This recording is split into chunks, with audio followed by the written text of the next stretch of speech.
Chapter 9 रत्नों की चोरी। 2 दिनों तक वेरपर उस दल को खोजता रहा जो उसके साथ शिविर से अवरोधक चट्टानों तक आया था, लेकिन दूसरे दिन दोपहर तक उसे दल का सुराग नहीं मिला, और वह भी इतने विभत्स रूप में कि वह दृश्य देखकर पूरी तरह से घबरा गया।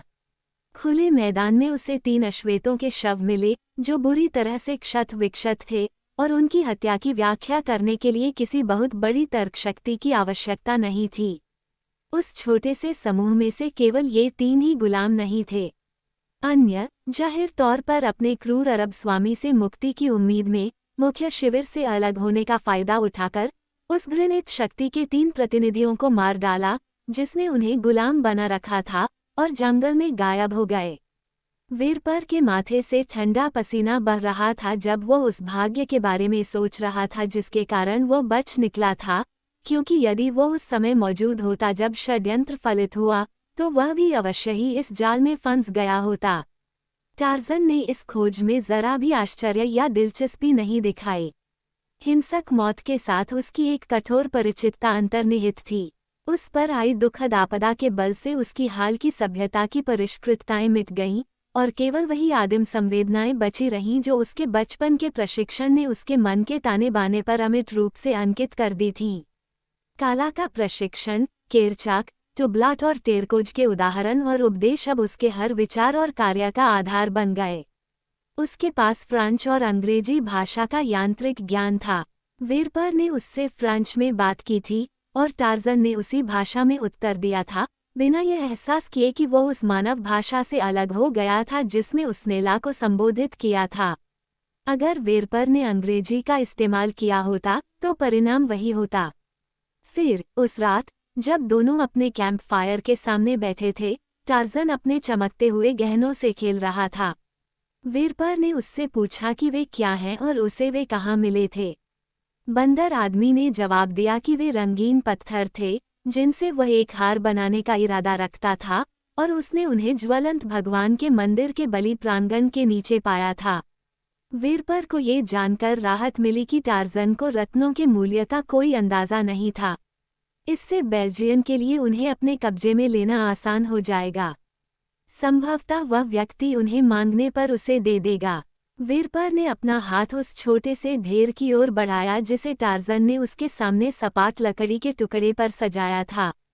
मुझे उन्हें देखने दो, बेल्जियन ने कहा। टार्ज़न ने अपने खजाने पर एक बड़ी हथेली रखी। उसने अपने लड़ाकू नुकीले दांत दिखाए और गुर्राया।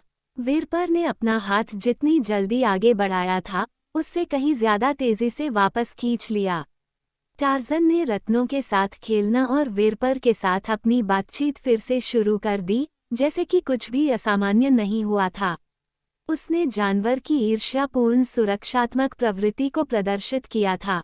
जब उसने मारा तो उसने मांस को वेरपर के साथ साझा किया, लेकिन अगर वेरपर ने कभी गलती से टार्ज़न के हिस्से पर हाथ रख दिया होता, तो उसने वही क्रूर और आक्रोशपूर्ण चेतावनी दी होती।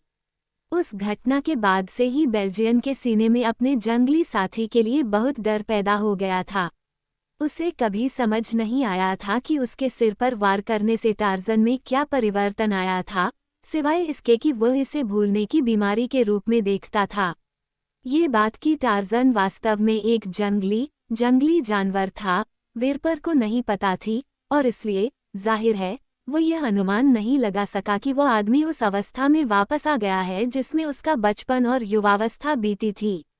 अब वेरपर को अंग्रेज में एक खतरनाक पागल दिखाई दिया, जो जरा सी भी अप्रिय दुर्घटना होने पर अपने नुकीले दांतों से उसे घायल कर सकता था।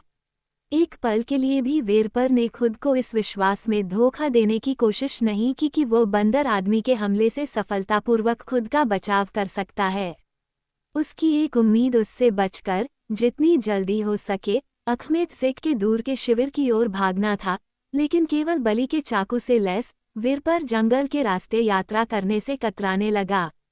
टार्ज़न एक ऐसा बचाव था जो किसी भी तरह से घृणित नहीं था, यहाँ तक कि बड़े मांसाहारी जानवरों के सामने भी, जैसा कि वेरपर को ओपिरियन मंदिर में देखे गए सबूतों से स्वीकार करने का कारण था। वेरपर की लालची आत्मा रत्नों की थैली पर टिकी थी, और इसलिए वह लालच और भय की विभिन्न भावनाओं के बीच फंस गया था।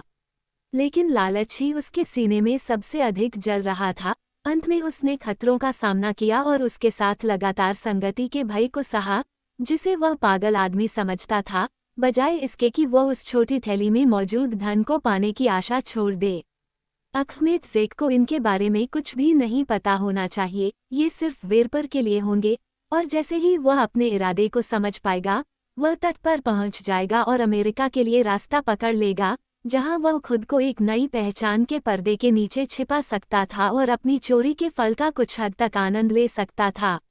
उसने ये सब पहले से ही योजनाबद्ध कर रखा था। लेफ्टिनेंट एल्बर्ट वेरपर ने, जो बेकार अमीरों के शानदार जीवन की प्रत्याशा में जी रहा था। उसे यहाँ तक कि खुद पर पछतावा भी हुआ कि अमेरिका इतना प्रांतीय था और नई दुनिया में कहीं भी ऐसा शहर नहीं था जो उसके प्यारे ब्रसल्स की तुलना कर सके। ओपस से आगे बढ़ने के तीसरे दिन टार्जन के तेज कानों ने उनके पीछे लोगों की आवाज सुनी। वेरपर को जंगल के कीड़ों की गुनगुनाहट और छोटे बंदरों और पक्षियों की चहचहाहट के अलावा कुछ भी सुनाई नहीं दिया। कुछ देर तक टार्जन चुपचाप खड़ा रहा, सुनता रहा। उसके संवेदनशील नथुने हवा के हर झोंके को महसूस करते हुए फैलते रहे। फिर उसने वेरपर को घनी झाड़ियों की ओट में ले जाकर इंतजार किया। कुछ देर बाद वेरपर और टार्जन जिस शिकार के रास्ते पर चल रहे थे, वहां एक चिकना, काला योद्धा दिखाई दिया जो सतर्क और चौकन्ना था। उसके पीछे एक कतार में, एक के बाद एक, लगभग 50 अन्य लोग चल रहे थे, जिनमें से प्रत्येक की पीठ पर 2 गहरे पीले रंग की सिल्लियां बंधी हुई थीं। वेरपर ने तुरंत पहचान लिया कि यह वही दल था जो टार्जन के साथ ओप की यात्रा पर गया था। उसने बंदर आदमी की ओर देखा, लेकिन जंगली, चौकस आंखों में उसने बसुली और उन अन्य वफादार वजीरियों को पहचानते हुए कुछ नहीं देखा। जब सभी लोग चले गए, तो टार्जन उठ खड़ा हुआ और छिपने की जगह से बाहर आया। उसने रास्ते में उस दिशा को देखा जिस दिशा में पार्टी गई थी। फिर वह वेरपर की ओर मुड़ा।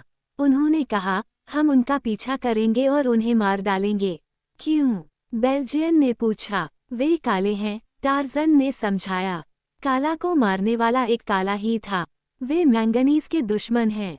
वेरपर को बसुली और उसके खूंखार लड़ाकों के साथ युद्ध में शामिल होने का विचार पसंद नहीं था, और फिर से उसने उन्हें ग्रास्टोक बंगले की ओर लौटते हुए देखकर खुश था, क्योंकि उसे अपनी क्षमता पर संदेह होने लगा था कि वह वाजिरी देश में वापस जा पाएगा या नहीं। वह जानता था कि टार्जन को इस बात का जरा भी अंदाजा नहीं था कि वे कहाँ जा रहे हैं। लदे हुए योद्धाओं के पीछे सुरक्षित दूरी बनाए रखने से उन्हें घर तक उनका पीछा करने में कोई कठिनाई नहीं होगी।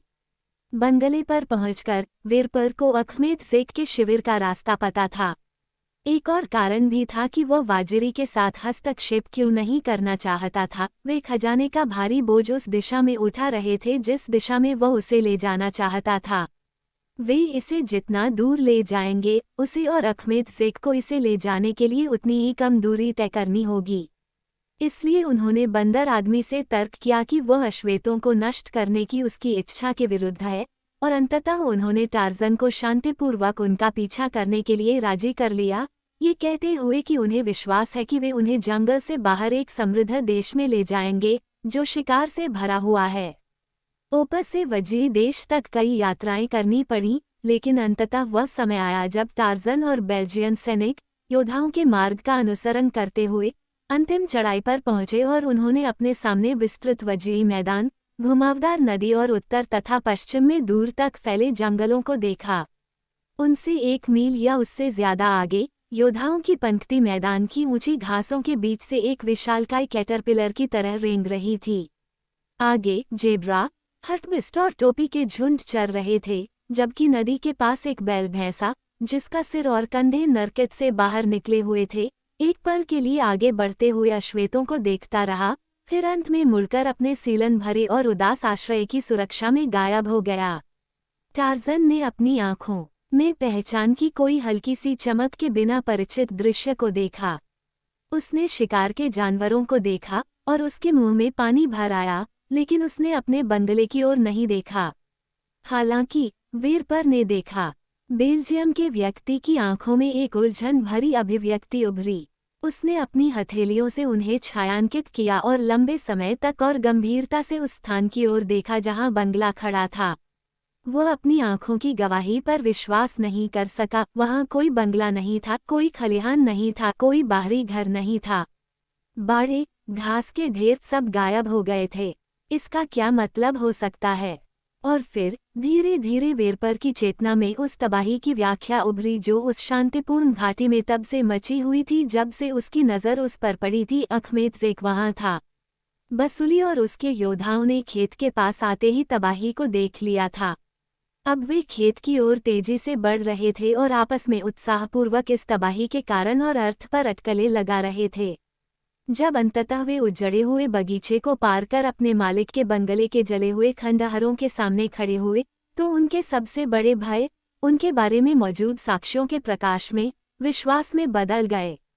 मानव शवों के अवशेष, जिन्हें लकड़बग्घों तथा उस क्षेत्र में रहने वाले अन्य मांसाहारी जानवरों ने आधा खा लिया था, जमीन पर सड़ रहे थे, तथा शवों के बीच उनके कपड़ों और आभूषणों के पर्याप्त अवशेष बचे थे, जिससे बसुली को अपने मालिक के घर पर आई विपत्ति की भयावह कहानी समझ में आ गई। अरब, उसने कहा, जब उसके आदमी उसके चारों ओर इकट्ठे हो गए। वजीर कई मिनट तक मौन क्रोध में इधर उधर देखता रहा। हर जगह उन्हें क्रूर दुश्मन की क्रूरता के और सबूत ही मिले, जो महान बवाना की अनुपस्थिति में आया था और उसकी संपत्ति को बर्बाद कर दिया था। उन्होंने लेडी के साथ क्या किया? अश्वेतों में से एक ने पूछा। वे हमेशा लेडी ग्रेस्टोक को इसी नाम से बुलाते थे। औरतों को वे अपने साथ ले गए होंगे, बसुली ने कहा। हमारी औरतें और उसकी। एक विशालकाय अश्वेत ने अपना भाला अपने सिर के ऊपर उठाया और क्रोध और घृणा से भरी एक क्रूर चीख निकाली। बाकी लोगों ने भी उसका अनुसरण किया। बसुली ने एक इशारे से उन्हें चुप करा दिया। ये बेकार की बातें करने का समय नहीं है, उन्होंने कहा। महान बवाना ने हमें सिखाया है कि कामों से काम होता है, शब्दों से नहीं। हमें अपनी सांस बचाकर रखनी चाहिए। अरबों का पीछा करने और उन्हें मारने के लिए हमें इसकी पूरी जरूरत होगी। अगर लेडी और हमारी औरतें जीवित रहती हैं तो जल्दबाजी की जरूरत बढ़ जाएगी और योद्धा खाली फेफड़ों पर तेजी से यात्रा नहीं कर सकते। नदी के किनारे सरकंडों की ओट से वेरपर और टार्जन ने अश्वेतों को देखा। उन्होंने उन्हें अपने चाकुओं और उंगलियों से एक खाई खोदते देखा। उन्होंने उन्हें उसमें अपने पीले बोझ रखते और उल्टी हुई मिट्टी को सिल्लियों के ऊपर वापस डालते देखा। टार्जन को इसमें कोई दिलचस्पी नहीं थी, क्योंकि वेरपर ने उसे भरोसा दिलाया था कि जो कुछ उन्होंने दफनाया है वह खाने के लिए अच्छा नहीं है, लेकिन वेरपर को इसमें गहरी दिलचस्पी थी। अगर उसके साथ उसके अपने अनुयायी होते तो वह बहुत कुछ दे देता, ताकि अश्वेतों के जाते ही वो खजाना ले जा सके, क्योंकि उसे यकीन था कि वे जल्द से जल्द उजाड़ और मौत के इस दृश्य को छोड़ देंगे। खजाने को दफनाकर अश्वेतों ने खुद को दुर्गंधयुक्त लाशों से थोड़ी दूर हवा के ऊपर की ओर ले गए, जहां उन्होंने शिविर बनाया ताकि अरबों का पीछा करने से पहले वे आराम कर सकें। शाम हो चुकी थी। वेरपर और टार्जन अपने पिछले शिविर से लाए गए मांस के कुछ टुकड़े खा रहे थे। बेल्जियम का व्यक्ति तत्काल भविष्य की अपनी योजनाओं में व्यस्त था।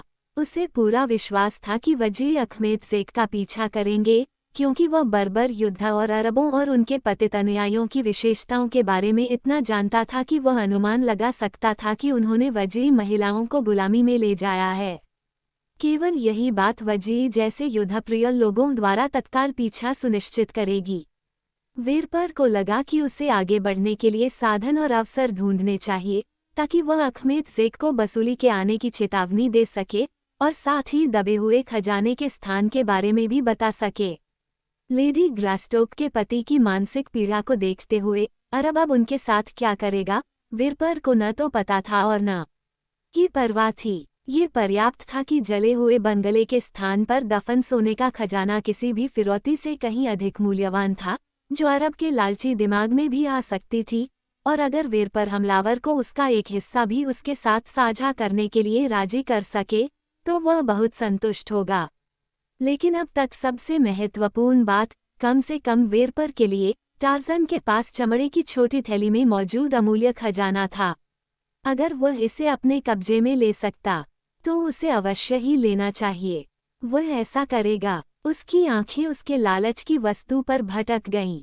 उन्होंने टार्ज़न के विशालकाय शरीर को नापा और उसकी भुजाओं की गोल मांसपेशियों पर टिक गईं।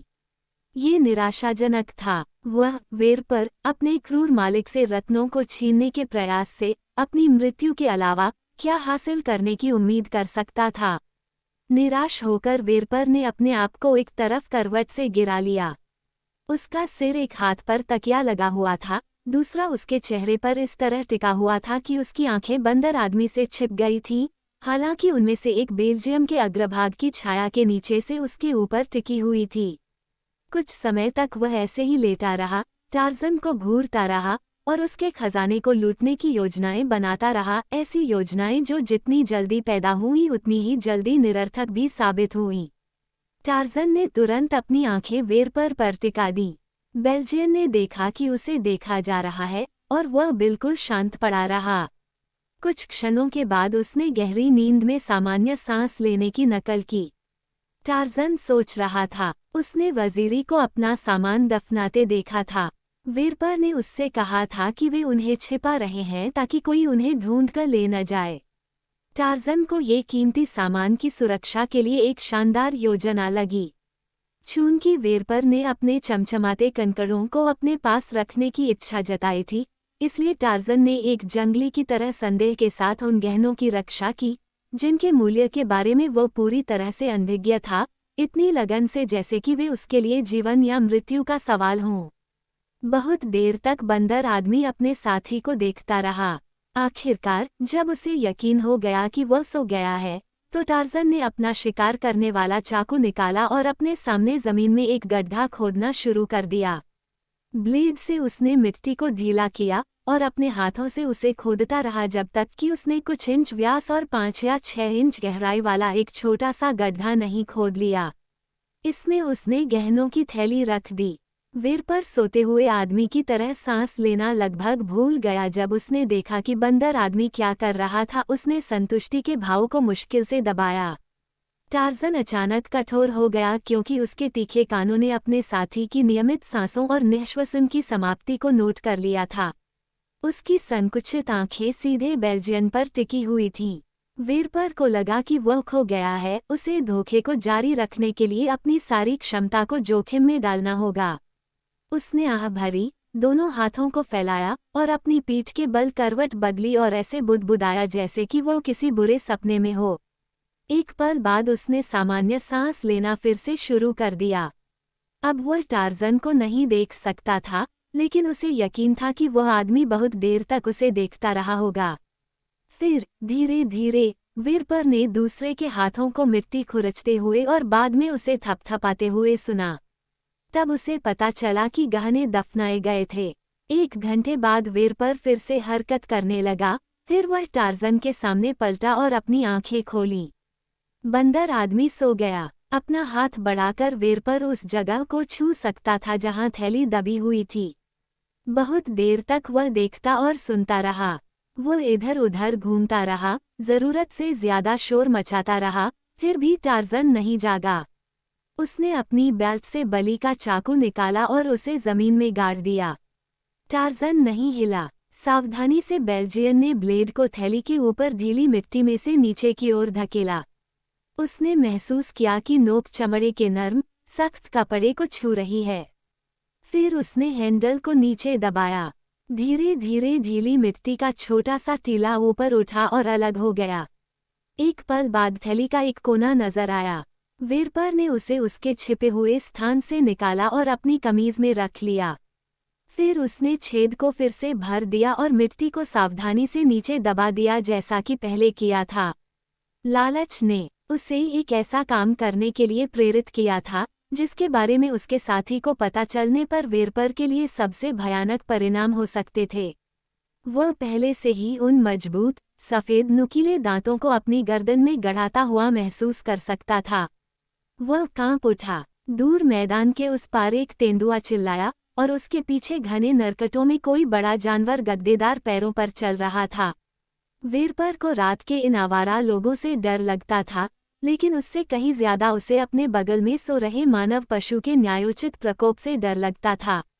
अत्यंत सावधानी से बेल्जियन उठ खड़ा हुआ। टार्जन ने कोई हरकत नहीं की। वेरपर मैदान और उत्तर पश्चिम में दूर के जंगल की ओर कुछ कदम बढ़ा, फिर वह रुका और अपनी बेल्ट में लगे लंबे चाकू की मूठ को उंगलियों से छुआ। उसने मुड़कर सो रहे व्यक्ति की ओर देखा। क्यों नहीं, उसने सोचा, तब मैं सुरक्षित रहूंगा। वह वापस लौटा और वानर पुरुष के ऊपर झुका। उसके हाथ में ज्वलंत देवता की उच्च पुजारिन का बलि का चाकू कसकर पकड़ा हुआ था।